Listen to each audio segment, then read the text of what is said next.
We had all liked Mr. Winskett. He didn't mind when we used the sledding hill on his property, and he always gave out the best Halloween candy in the neighborhood. So when we heard he'd been taken by the tall man, everyone was really bummed out. You wouldn't have heard of Tall Man, so let me explain. Tall Man has been a legend in my town for decades.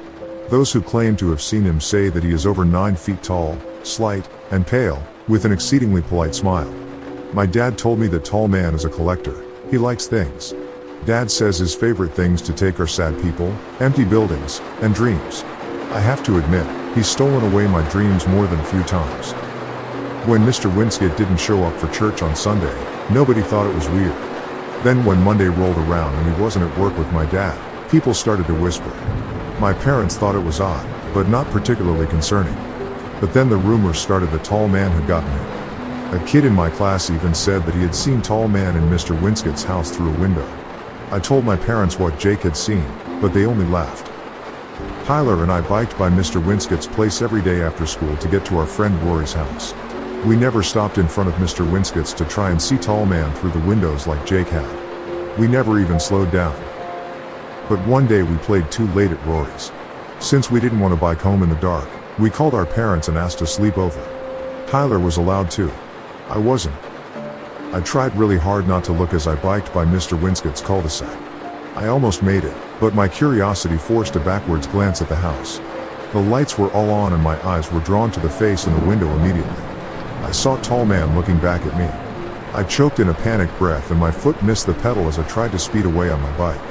I stumbled for only a second, my eyes never leaving the face in the window, before pedaling home as fast as I could. The next morning at school, I told Rory and Tyler about Tall Man. They didn't believe me, of course. They hadn't believed Jake either.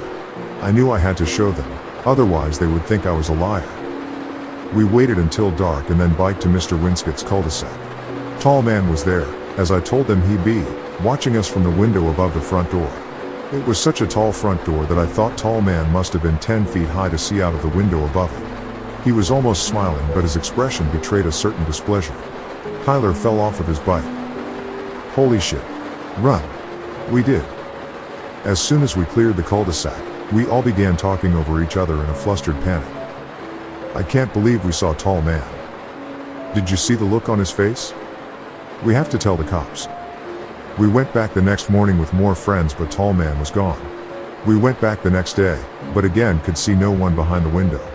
We began to wonder if Tall Man only came out at night. A few nights later, as we sat in Rory's basement waiting for a pizza to arrive, we decided to sneak out and see if our theory was true. We quietly rolled our bikes down the driveway and into the street. We took off for Mr. Winskett's house, torn between hoping Tall Man was there, and praying that he wasn't. We saw him as soon as we biked into the cul-de-sac. He was still standing there after all, and this time, he was outright frowning. He's mad, Rory said. He wants us to stay away. I don't get why he only comes out at night, Tyler said while he snapped a picture. Don't, I hissed. Stop taking pictures, you'll make him madder. Maybe he watches us in the daytime, too. Rory shrugged. Maybe we can only see him at night because that's when the porch lights come on and shines right in the window. It was a chilling thought. We decided to test Rory's theory the following Saturday, emboldened by the assumption that Tall Man could only watch us but never come out. As soon as the sun came up that morning, we biked to Mr. Winskett's. We had to get close, almost all the way to the beginning of his driveway, but Tyler swore he saw Tall Man still standing in the window. I made hand binoculars and squinted at the window for a few more minutes before Tyler suddenly said let's go, hopped back on his bike, and pedaled off. We caught up to him a few blocks later. What the hell was that? I said. It was. Tall Man was there, but he looked different this time.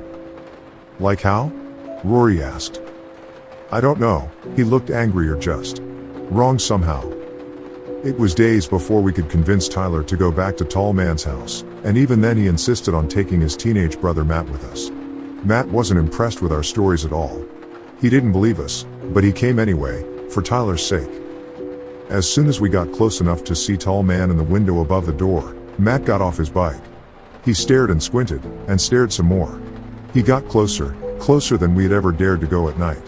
We followed nervously behind him. Matt walked up the driveway and then down the stone path to the front porch. We dared not follow that far. Then Matt went up the porch stairs, right up to the door. "Holy fuck," he said. Then a few more four-letter words. And suddenly Matt was running down the front porch, down the path, down the driveway and out into the street where we waited. "What is it?" Tyler asked him.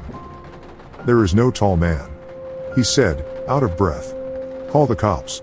Now." And he was right, it wasn't tall man after all.